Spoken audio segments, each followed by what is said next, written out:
একজন মানুষ যিনি জনগণের সেবক হিসেবে শপথ নিয়েছিলেন, যার কাঁধে ছিল কোটি মানুষের আস্থা, সে মানুষটি একদিন প্রকাশ্য মঞ্চে দাঁড়িয়ে লক্ষ কোটি নাগরিকের মুখের উপর বলে দিলেন, তোমাদের এই দেশে থাকার দরকার নেই। কিন্তু ইতিহাস সাক্ষী, ক্ষমতা কাউকে চিরকাল রক্ষা করেনি, আর এবারও হলো না। আদালতের রায়ে কাপল গোটা রাজনৈতিক অঙ্গন কেঁপে উঠল। যে মুকুট মাথায় ছিল, সেই মুকুটই এবার বোঝা হয়ে চেপে বসল।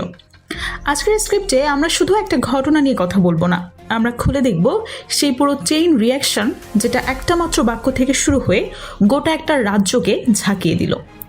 পশ্চিমবঙ্গের রাজনৈতিক পরিমণ্ডলে দিলীপ ঘোষ নামটা নতুন কিছু না, বিতর্ক যেন তার ছায়াসঙ্গী। কিন্তু এবারের ঘটনাটা আগের সব কিছুকে ছাড়িয়ে গেল। একটি জনসভায় দাঁড়িয়ে তিনি সরাসরি বলে বসলেন, এই দেশে নামাজ পড়ার কোনো জায়গা নেই, প্রয়োজনে পাকিস্তান বা বাংলাদেশে চলে যাও। এখন এই কথাটা কেন এত বিস্ফোরক, সেটা বুঝতে হলে আমাদের একটু সংবিধানের দিকে তাকাতে হবে। ভারতীয় সংবিধানের 25 নম্বর অনুচ্ছেদে স্পষ্ট ভাষায় বলা আছে, প্রতিটি নাগরিকের নিজের বিশ্বাস অনুযায়ী ধর্ম পালনের পূর্ণ অধিকার রয়েছে। এটা কোনো দয়া না, কারো অনুগ্রহ না, একটা সংবিধান প্রদত্ত মালিক অধিকার। আর যিনি এই কথা বলেন, তিনি নিজেই সেই সংবিধানের উপর হাত রেখে দায়িত্ব নিয়েছিলেন। এখানে আসল বিড়ম্বনা, যে বই ছেড়ে শপথ নিলেন সেই বই। দর্শক, এই মুহূর্তে পাওয়া সবচেয়ে বড় ব্রেকিং নিউজ। দর্শক, কথাই কিন্তু আছে চোরের মার বড় গলা, সেরকমই কিন্তু অবস্থা হয়েছে ভারতের বিজেপি নেতা দিলীপ ঘোষের। কারণ এই ভারতের বিজেপি নেতা দিলীপ ঘোষ তার নিজের দেশের জনগণকে এবং মুসলিম জনতাকে তাদের ধর্ম পালন করতে বাধা সৃষ্টি করেছে। এবং এই বিজেপি নেতা দিলীপ ঘোষ এটাও কিন্তু বলেছে, আমার দেশে নামাজ পড়া যাবে না এবং মসজিদ মাদ্রাসা এগুলাকে বন্ধ করা যাবে, এই দেশে নামাজ পড়া যাবে না। যদিও নামাজ পড়তে হয় তাহলে পাকিস্তান চলে যাও, নইলে বাংলাদেশে চলে যাও। এবং কিন্তু এটাও কিন্তু বলেছে এই দিলীপ ঘোষ, এই দেশে এগুলা চলবে না, বাংলাদেশে সকল মুসলিমদেরকে পাঠিয়ে দিবে। এবং এই বিজেপি নেতা দিলীপ ঘোষ কেন এই কথা বলবে? কারণ 50 বছরেও বাংলাদেশ যখন গঠন করা হয়েছিল এবং এই দেশের কোনো নেতাকর্মী হিন্দু ধর্মের মানুষদেরকে কখনো এরকম ধরনের কথা বলে নাই। এবং শুধুমাত্র তাই নয়, একজন সাধারণ মানুষও একটি হিন্দু ধর্মের মানুষকে এরকম কথা বলে নাই। কিন্তু এবার বিজেপি নেতা দিলীপ ঘোষ কেন মুসলিমদের উপরে এরকম একটি কথা বলবে এবং তাদের ধর্ম পালন করতে নিষেধ করবে এবং মসজিদ মাদ্রাসাকে বন্ধ করতে বলবে? এবং তারই কারণেই কিন্তু ভারতের মুসলিম জনতা ইতিমধ্যে কিন্তু ক্ষেপে গেছে এবং বিজেপি নেতা দিলীপ ঘোষকে গণধোলাই দিয়েছে এবং জোতা পিটা করেছে। তো দর্শক, এই বিষয়ে ভিডিও শুরুতে শিরোনামের মাধ্যমে কিছু অংশ দেখেছেন, এখন দেখবেন পুরো ভিডিও জুড়ে বিস্তারিত।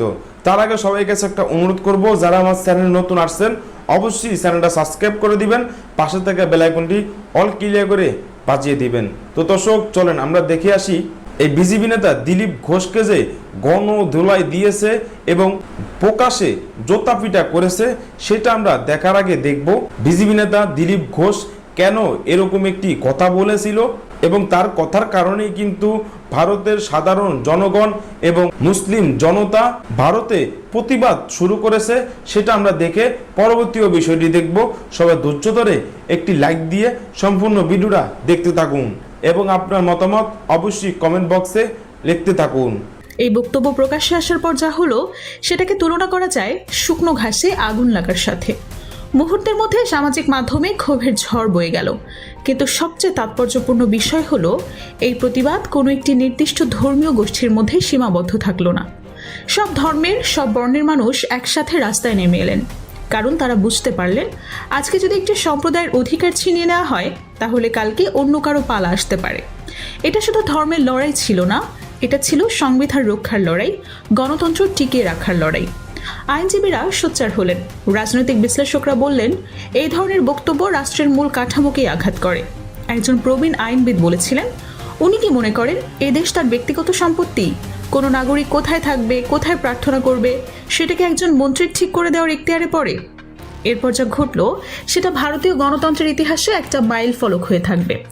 ধর্ম অবমাননা এবং ঘৃণা ছড়ানোর অভিযোগে সাইবার সুরক্ষা আইনের আওতায় দিলীপ ঘোষের বিরুদ্ধে আনুষ্ঠানিক মামলা দায়ের করা হলো এবং চিফ মেট্রোপলিটন ম্যাজিস্ট্রেট আদালত যে রায় দিলেন সেটা ছিল স্পষ্ট এবং নির্মম। গ্রেফতারি পরোয়ানা জারি। একটু থামুন এবং এই মুহূর্তটা ফিল করুন। একজন ক্ষমতাসীন দলের মন্ত্রী, যার পেছনে দলীয় শক্তি, প্রশাসনিক ক্ষমতা, রাজনৈতিক প্রভাব, তাকেও আইনের সামনে মাথা নোয়াতে হলো। এই রায় পুরো দেশকে একটা বার্তা দিল, ক্ষমতার চেয়ে সংবিধান বড়, পদমর্যাদার চেয়ে আইন বড়। কিন্তু শুধু একটা বক্তব্যের মধ্যে পুরো ছবি ধরা পড়ে না, আরেকটু গভীরে যেতে হবে। পশ্চিমবঙ্গের একটা ঘটনা ঘটল যেটা দ্বিচারিতার একটা পাঠ্যপুস্তক উদাহরণ হয়ে থাকবে। কলকাতার রোডে ঈদের নামাজ আদায় নিষেধাজ্ঞা জারি করা হলো। বলা হলো রাস্তায় নামাজ পড়া যাবে না, এটা জনসাধারণের অসুবিধা তৈরি করে। অনেক মানুষ সেটা মেনেও নিল।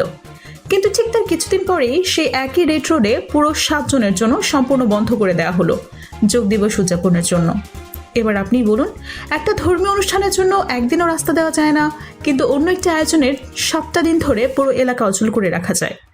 কলকাতার ময়দানে বিশাল খোলা মাঠ থাকতে রোড বন্ধ করার যৌক্তিকতা কি? উদ্দেশ্য কি সত্যি জনস্বাস্থ্য, নাকি এটা একটা সূক্ষ্ম রাজনৈতিক বার্তা? আমরা চাইলে যা খুশি করতে পারি, তোমরা চুপ থাকো। দিলীপ ঘোষের ঘটনাটা আসলে একটা বড় সমস্যার ছোট্ট একটা উপসর্গ মাত্র। পুরো রোগটা বুঝতে হলে আরও কিছু তথ্যের দিকে তাকানো দরকার। রান্নার গ্যাসের কথা মনে আছে? ক্ষমতায় আসার আগে স্পষ্ট প্রতিশ্রুতি দেওয়া হয়েছিল সিলিন্ডারের দাম 450 টাকায় নামিয়ে আনা হবে। আজ সেই সিলিন্ডার কেনার সময় সাধারণ গৃহবধূকে 10 বার ভাবতে হয়।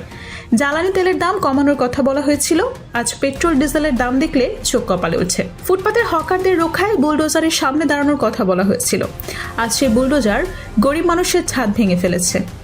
আয়ুষ্মান কার্ডের প্রতিক্রিয়া এত জটিল যে সাধারণ মানুষ হাল ছেড়ে দিচ্ছেন। লজিক্যাল ডিসক্রেপান্সি, এই একটা টেকনিক্যাল শব্দের আড়ালে লক্ষ লক্ষ পরিবারকে সরকারি সুবিধার তালিকা থেকে বাদ দেওয়া হচ্ছে। একটি ব্লক থেকেই 27 লক্ষ মানুষের নাম কেটে দেওয়া হয়েছে।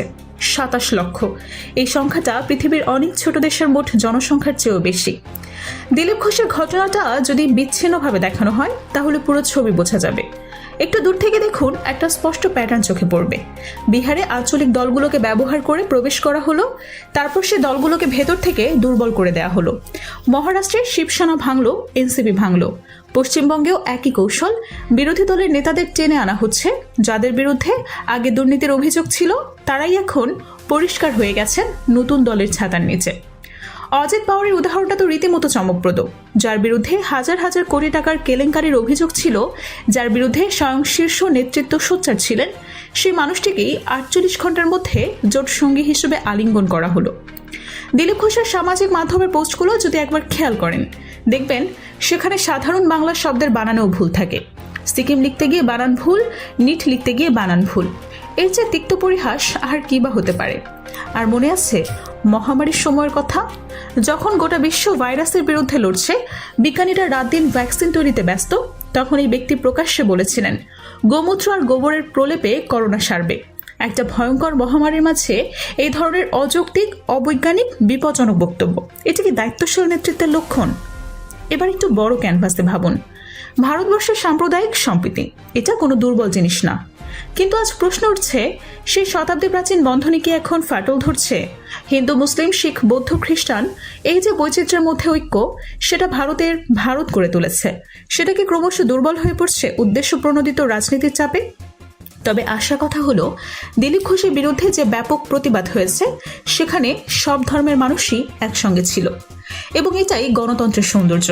এখন প্রশ্ন আপনাদের কাছে, আপনারা কি মনে করেন এই শাস্তি যথেষ্ট, নাকি আরো কঠোর ব্যবস্থা? দর্শক, এই দেশে বিগত 50 বছরেও কখনোই একটি নেতাকর্মী এরকম ধরনের কথা বলে নাই, এবং শুধুমাত্র তাই নয়, একজন সাধারণ মানুষও কখনো হিন্দু ধর্মের তাদের ধর্ম পালন করতে বাধা সৃষ্টি করে নাই, এবং তাদের মন্দিরও বন্ধ করার কখনো এরকম কথা বলে নাই।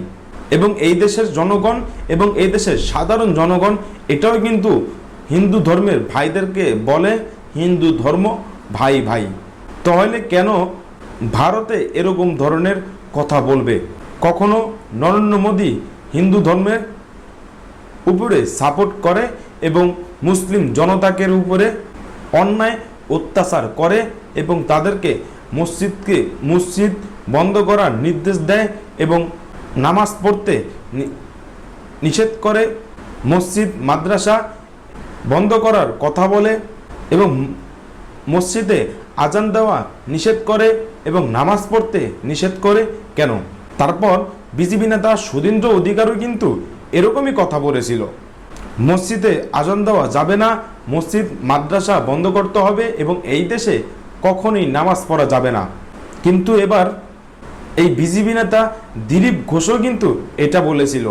দিলীপ ঘোষ এটা বলেছে এই দেশে নামাজ পড়া যাবে না এবং মসজিদ মাদ্রাসাকে বন্ধ করতে হবে। যদিও নামাজ পড়তে হয় তাহলে পাকিস্তান চলে যাও, আর নাহলে বাংলাদেশে চলে যাও। এবং এই দিলীপ ঘোষ এটাও কিন্তু বলেছিল সকল মুসলিমদেরকে বাংলাদেশে পাঠিয়ে দিবে এবং তারই কারণেই কিন্তু পুরো ভারত জুড়ে তুলপাল শুরু হয়ে গিয়েছে। তিনি কেন এরকম ধরনের কথা বলবে? এবং এই বিজেপি নেতা দিলীপ ঘোষ এটাও কিন্তু বলেছিল দিন পাল্টিয়ে গিয়েছে, মানুষ পরিবর্তন হয়েছে এবং সরকার পরিবর্তন হয়েছে, এখন ধর্মকেও পরিবর্তন করতে হবে। এবং শুধুমাত্র তাই নয়, বিজেপি নেতা সুধীন্দ্র অধিকারও কিন্তু এরকম ধরনের অনেকবার কথা বলেছিল এবং বিজেপি নেতা সুধীন্দ্র অধিকার পশু কোরবানকে নিয়ে নিষেধ করেছিল এবং পশু কোরবান কিন্তু একেবারে বন্ধই করে দিয়েছে, যার কারণে কিন্তু ভারতের মুসলিম জনতা পশু কোরবান দিতে পারে নাই। এবং এই বিষয়গুলো নিয়ে পুরো ভারত জুড়ে তুলপাল শুরু হয়ে গিয়েছে এবং এই অন্যায়ের প্রতিবাদ করার জন্য ভারতেরই নাগরিকরা রাস্তায় নেমেছে এবং আন্দোলন করতেছে। এবং তাদের কথা একটাই, আমার দেশে আমার ধর্ম পালন করব, তাতে তাদের কি?